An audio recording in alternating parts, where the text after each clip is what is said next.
반갑습니다. AI 대전환 시대 사회복지 실천과 진로 이야기 5번째 시간입니다.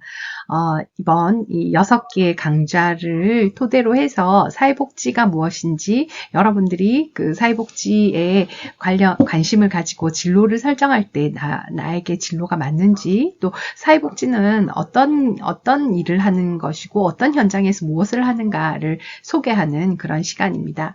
이번 5번째 시간에는요, 사회복지의 다양한 현장과 진로를 살펴보도록 하겠습니다. 여러분들이 사회복지를 전공하고 나면 아마 어떤 학과를 가지? 이렇게 선택했을 때 이 학과를 가면 어떤 일을 할 수 있을까가 진로의 첫 번째 질문이라고 생각을 해요. 그랬을 때 사회복지는 정말로 다양한 현장에 나갈 수 있다고 생각합니다. 다양한 현장, 우리 삶의 질 향상이라고 하는 것이 복지의 가장 기본적인 궁극적인 목적인데요. 그렇게 했을 때 여러 삶의 영역에서 복지가 필요로 한 부분이 정말 많다는 거죠. 그래서 의료, 보건, 그 다음에 학교, 복지관, 또 그 NGO 단체, 기업이라든지 공공기관이라든지 이런 정말 다양한 세팅에서 여러분들이 복지를 할 수 있습니다. 이번 시간에는 이러한 그 사회복지의 여러 현장에 대해서 함께 살펴보도록 하겠습니다. 사회복지는 어디서 일할 수 있을까? 이제 단순한 봉사가 아니라는 건 여러분 너무나도 잘 아시겠죠. 그래서 사회복지는 소셜워커라는 이런 사회복지사라고 하는 자격증을 취득하고 나면 이런 여러 그 필드에서 일을 할 수 있게 됩니다. 그래서 사회복지사가 활동하는 다양한 현장, 그러면 또 미래의 사회에 정말 사라지지 않을 직업군으로서 사회복지를 이야기를 하는데요. 지금과 같은 똑같은 모습으로 사회복지를 하지는 않을 것 같아요. 그렇다면 좀 미래에 좀 유망 있는 분야는 어떤 것이 있을까? 또 사회복지사지만 민간에서 일하는지 공공에서 일하는지에 따라서 다르잖아요. 그래서 그러한 현장에 대한 것, 또 나는 어떤 진로로 나갈 것인가, 이런 부분을 한번 살펴보도록 하겠습니다.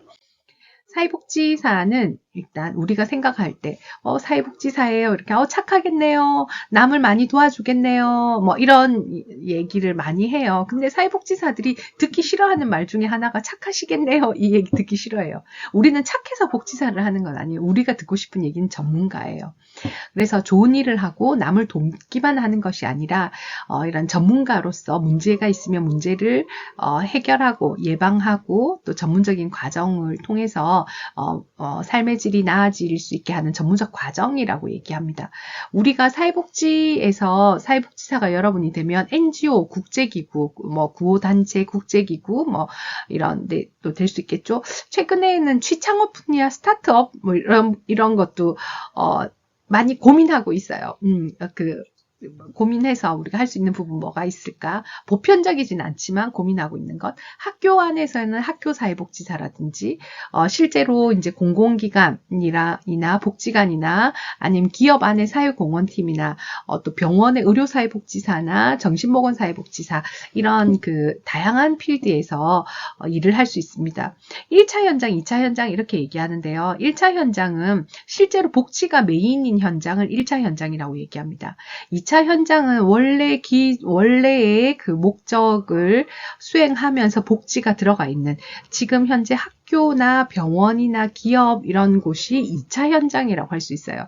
그래서 원래 학교는 가르치는 곳이죠. 병원은 치료하는 곳이죠. 그래서 기본적인 본질적인 기능을 하지만 그 속에 학교 안에서의 그 복지가 필요한 대상에게 서비스를 하는 것, 병원에서도 병원에서 치료를 받는데 좀 어려운 환경이라든지 뭐 병원비를 내지 못하는 상황이라든지 긴 시간 장기간 입원해 있다든지 이렇다면 또 이렇게 복지 그 병원 안에서의 의료사회복지사가 또 그 후원을 연계하거나 뭐 이런 역할들을 할 수 있게 됩니다. 기업은 최근 들어서 사회공헌팀이 정말 많은 그 역할들을 하고 있는데요. 단순한 후원을 하는 것에서 벗어나서 그 기업의 이미지에 맞는 그 봉사단이라든지 아니면 기업 이미지에 맞는 후원이라든지 이런 걸 통해서 복지 증진에 기여를 하고 있다라는 거죠. 그래서 사회복지사는 이러한 1차 현장, 복지가 메인인 1차 현장에서도 일을 하고요. 또 기존에 원래 본질적인 업무를 하는 곳에서 복지가 더해진 2차 현장에서도 일을 할 수 있습니다. 사회복지를 뭐 이거 AI에게 이미지를 만들어라 했더니 이렇게 존 1, 2, 3, 4 뭐 이렇게 해서 사회복지의 진로를 크게 4가지 분야로 나눠서 설명을 하고 있습니다. 첫 번째는 뭔가 돌보아주고 공감해주고 하는 그런 대상, 그런 파트의 복지라고 한다면 아동이나 청소년, 노인, 장애인 이 부분이 이제 돌봄과 공감이죠. 최근 들어서 통합 돌봄이라고 하는 것이 또 강조되면서 구마다 뭐 통합 돌봄 복지 정책, 복지과, 정책과 뭐 이렇게 나누다가 통합 돌봄과가 새로 생기게 될 만큼 부서가 새로 생기는 것만큼 돌봄이라고 하는 것이 또 중요한 이슈이기도 합니다. 그럼 돌봄은 누구를 대상으로 하냐에 있어서 이제 서비스가 필요한 그런 사람들에게 하게 된다라는 것이죠. 그 다음에 그 마을과 지역사회복지 안에서 우리가 실제로 마을 만들기를 하고 그 지역에 도움이 될 수 있게 하는 것, 이것이 이제 지역사회 복지 파트에 해당됩니다. 복지관은 이 지역복지 파트에 해당되겠죠. 또 그 다음으로는 정신건강 전문적인 개입에 있어서 이런 그 필드 정신건강이라든지 의료라든지 학교라든지 이런 부분에서 전문적인 개입을 하게 되는데요. 정신건강은 좀 최근 들어서 정신건강의 어려움을 우울증이라든지 조금 어려움을 가지는 그런 대상들, 그래서 전 국민 대상으로 정신건강을 그 강조하기도 하고, 지금은 이런 그 의료 파트, 의료복지 현장이라든지 학교라든지 학교복지라든지 이런 것들이 기본적인 전문적인 개입의 현장도 살펴볼 수 있습니다. 또 이제 미래에 어떤 복지가 필요로 할까, 미래 유망 분야에 여러분들 뭘 준비할까, 지금 어쩌면 이런 그 크게 네 가지로 나눴을 때 여러분들은 이 미래에 새로운 영토를 어떻게 어떤 여러분들이 깃발 꽂고 땅을 만들어서 개척을 해 나가야 된다라는 거죠. 그래서 각각의 영토의 특징들이 있고요. 또 각각 다른 전문성을 요구하기도 합니다. 여러분들에게 맞는 이런 전문성과 이런 어떤 분야로 나갈까를 또 고민해 보시면 좋겠습니다. 돌봄과 성장의 현장 첫 번째에서 아동 청소년이나 노인 장애인인 거죠. 그래서 아동과 청소년은 여러분 지역아동센터나 청소년 상담복지센터, 진로센터, 학교폭력 예방, 진로 지원, 뭐 이런 뭐 청소년 그 청소년 수련원, 뭐 청소년 관련한 기관들은 참 다양하게 있는 것 같아요. 그래서 이런 그 대상의 그 복지 현장은 주로 관계적인 걸 잘 어울리게 하든지, 또 학습과 정서를 지원하기도 하고, 위기 청소년들, 가출 청소년, 학교 밖 청소년, 이런 그 청소년들을 보호하는 것. 또 이 분야에 있어서는 공감 능력이 있는 청소년들과 공감 능력이 높고 에너지가 좀 있어야 되겠죠. 여러분들이 살면서 여러분 시기에 아동기는 넘어갔지만 청소년 시기에 살다 보면 여러분들이 한 걸음만 잘못 내딛어도 또 나쁜 친구를 만나거나 한 걸음 잘못 내딛어서 실수를 하게 되거나 넘어지게 되는 그런 경우들이 참 많이 있는데요. 그 잘못 내딛은 한 걸음으로 인해서 여러분 남은 평생에 몇십 년이 남아있는 그 인생을 이제 그냥 나는 이제 되돌릴 수 없어 라고 그대로 포기하고 주저앉아야 되겠습니까? 그럼에도 불구하고 한 걸음 잘못 내딛을 수 있지만 그럼에도 불구하고 그 자리에서 다시 일어날 수 있게 하는 이런 것들이 정말 중요하겠죠. 그래서 이 부분에 어떻게 하고 무엇을 하고 어느 쪽으로 바라보는가에 따라서 가능성이 정말 다른 이 아동과 청소년 파트의 복지사들은 그들의 인생을 살리기도 하는 그런 보람이 있는 부분이기도 합니다. 그 다음 노인과 장애인은 우리가 막 꿈을 찾아가고 이런 대상은 아니지만 주로 노인복지관이나 요양원, 장애인복지관, 또 장애인 자립생활지원센터 뭐 이런 보호가 필요한 대상이라고 할 수 있죠. 그래서 최근 들어서는 장애인도 고령화가 되고 있어서 또 고령화 사회에 좀 수요가 많은 분야이기도 하고 돌봄이나 재활 또 이 안에서 가족 상담을 많이 수행하기도 합니다. 그래서 여기는 이쪽 분야로 여러분들이 좀 한다고 하면 좀 인내심이 좀 강하고 다른 사람을 잘 이해하고 공감하면서 존중해 줄 수 있는 그런 마음을 가진 사람들이 하는 게 좋겠죠.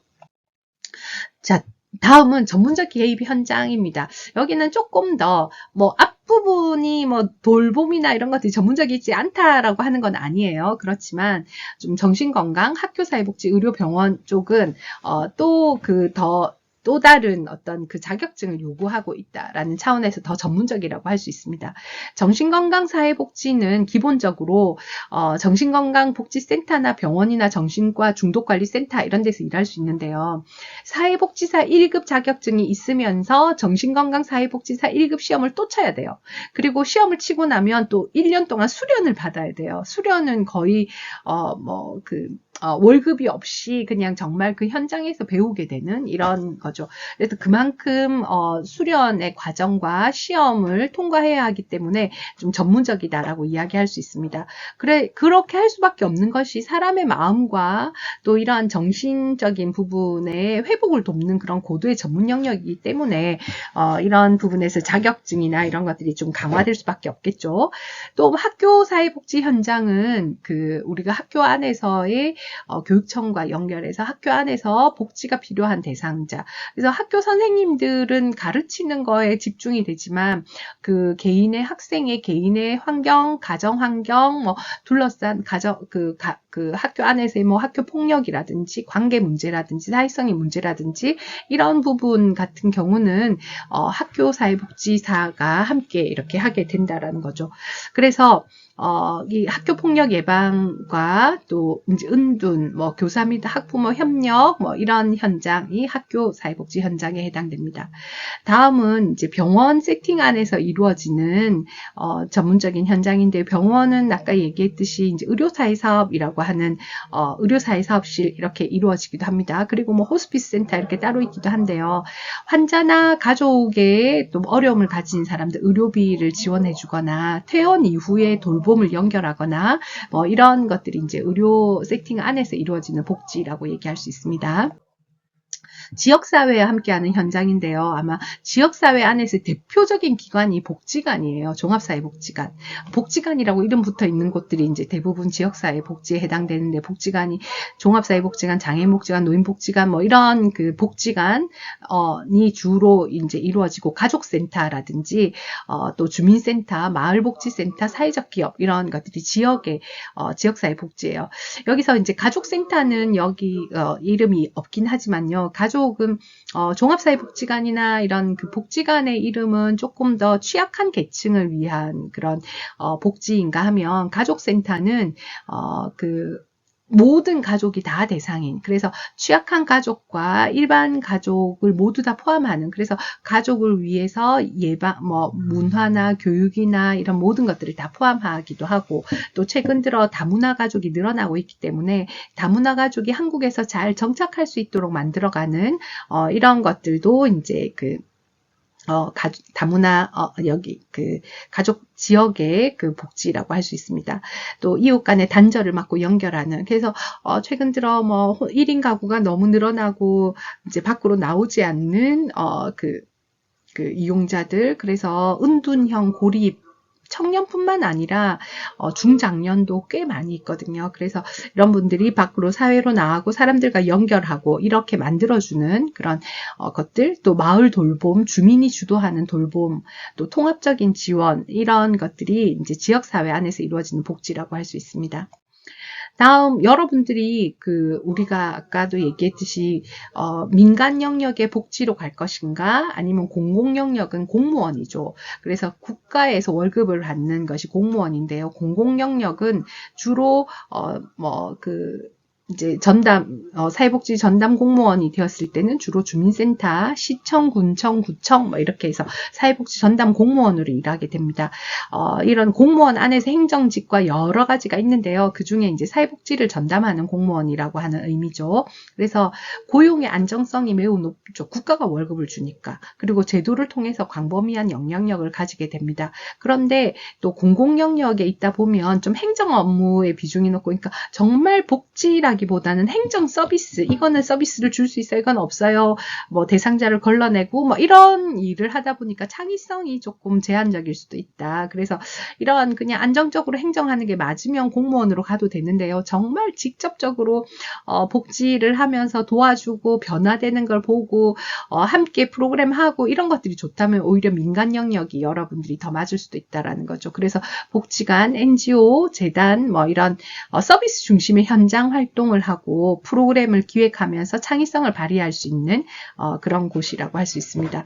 그런데 단점은 기관에 따라서 고용 안정성이 다를 수 있다라고 하는데 이건 이제 어떤 법인인가 이런 거에 따라 다르고 어떤 기관인가 그리고 최근 들어서는 정규직뿐만 아니라 이제 뭐 어떤 그 프로그램에 따른 계약직도 이렇게 많이 뽑게 되거든요. 그래서 이런 차원에 있어서는 고용의 안정성이 좀 다를 수도 있다. 그래서 여러분들이 민간이 나은지 공공이 나은지 이런 것들을 여러분들 한번 잘 고민해 보실 필요가 있습니다. 근데 최근에 여러분들 민간에서의 복지도 그 공무원의 급여와 동일하게 그래서 최근 들어 동일 임금, 동일 처우로 계속 사회복지사를 위한 어떤 역량, 사회복지사의 처우 개선에 대한 그런 목소리들은 계속 높아지고 있는 상황입니다. 새로운 영토로 우리가 본다면 미래의 유망복지로는 AI의 디지털 복지, 또 기업 복지, 지금 이제 사회공헌팀, ESG 경영 등 이러한 그 사회공헌으로 취약계층을 지원을 담당하는 조금 더 기업들마다 예산을 투입하는데 어떻게 더 그 기업의 이미지에 홍보에 도움이 되면서 정말 실질적으로 도움되는 서비스를 할까 이런 고민들을 많이 하고 있는 것 같아요. 그 다음에 정책과 연구 데이터 이런 부분들은 여러분 무슨 보건사회연구원 뭐 이런 그 연구원 개발원 이런 데 이제 부산연구원 뭐 이런 것들이 복지와 관련한 정책 연구 데이터 이런 분석을 하게 되는 정책을 기획하는 그런 곳이라고 할 수 있습니다. 또 NGO, 해외 NGO, 난민, 국제구호단체 이런 것들이 이제 국제와 글로벌 복지 분야라고 또 할 수 있죠. 그래서 여러분들이 학생들이 좀 이렇게 관심을 가지고 이런 부분에 있어서 어쨌든 뭐 지난 시간까지도 뭐 트렌드와 관련한 이야기도 하고 막 이렇게 했는데요. 시대가 너무 빨리 변화되기 때문에 이런 AI 리터러시를 여러분들이 갖추지 않으면 안 되고 또 그 사회에 대한 문제에 대한 여러분 관심과 또 그 이런 노력들이 그냥 단순히 사회복지에 그대로 뭐 이론적인 거 1급 시험을 어떻게 준비할까 이것도 있지만 그 이상의 여러분들이 좀 미래를 고민하고 여러분들에게 맞는 것들 찾아가는 것이 필요하겠다라는 생각이 듭니다. 주로 이제 그 전공으로는 기본적으로 사회복지학과, 뭐 청소년 관련학, 청소년 복지 뭐 이렇게 하기도 하고요. 또 상담 심리나 이런 것도 이제 그 필드가 사회복지 현장에서 많이 이루어지죠. 또 사회학, 가족학 이런 그 전공들을 할 때 이제 복지 현장에서 많이 할 수 있는데요. 가장 기본은 사회복지사 자격증이 있어야 돼요. 그래서 이런 사회복지사 자격증을 따기 위해서는 복지라고 하는 이름이 붙어있는 학과에 가야 하고요. 참고로 사회복지학과를 졸업하면 청소년 상담사라고 하는 자격증을 취득 시험을 칠 수가 있어요. 그래서 아직 우리나라에는 상담 관련한 자격증이 국가 공인이 그렇게 많지 않은데 이 청소년 상담사 같은 경우 국가 공인 자격증이기 때문에 여러분들이 사회복지를 전공만 했다고 해도 청소년 상담사 시험을 칠 수가 있어요. 이 부분은 참 많은 학생들이 잘 모르고 또 시험 쳐야 된다니까 잘 하지는 않는 것 같은데요. 그 청소년 상담사 자격증도 청소년 쪽에 복지를 하겠다라고 생각하면 청소년 상담사, 청소년 지도사 뭐 이런 자격증을 함께 취득하시는 것이 도움이 될 거라고 생각합니다. 사회복지사 2급 여러분 전공 필수에 아까 잠깐 얘기했는데 전공 과목 10과목과 선택 과목 7과목에서 17과목 것과 그다음에 현장 실습을 꼭 해야 돼요. 그래서 사회복지 현장에서 160시간의 그 실습을 일단 해야 하고요. 시험은 없지만 2급은 그냥 나오게 돼요. 그래서 사회복지 현장을 들어가기 위한 기본 자격 2급이 나오게 되는데요.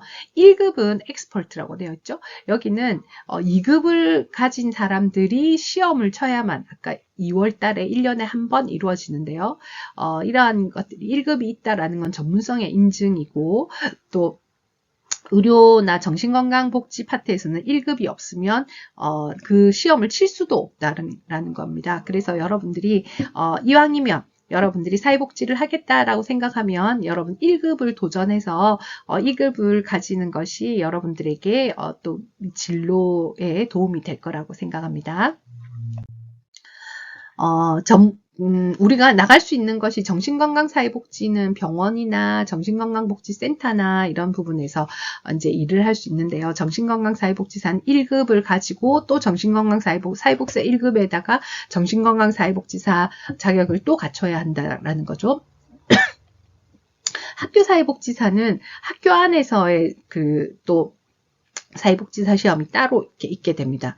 청소년 지도사, 청소년 상담사 이런 자격증도 있고요. 또 건강가정사는 가족센터에서 일할 수 있는 건강가정사, 노인과 장애인과 관련한 그런 자격증. 그래서 복지를 하면서 여러분들이 여러 자격증들을 함께 취득한다면 도움이 될 거라고 생각합니다. 현장의 전문가들의 학교 사회복지는 여러분들이 그 학교 안에서의 그 위기 학생이나 학교 폭력 예방, 그 학생들의 학교 선생님이 그 교육으로만 가르칠 수 없는 그런 부분에서 복지사가 문제를 해결할 수 있게 된다라는 겁니다. 의료 사회복지는 환자의 질병뿐만 아니라 그들의 삶을 좀 도와줄 수 있는, 원조할 수 있는 이런 부분, 또 보호자의 심리 상담까지도 할 수 있는 부분이 이제 의료사회복지사고요.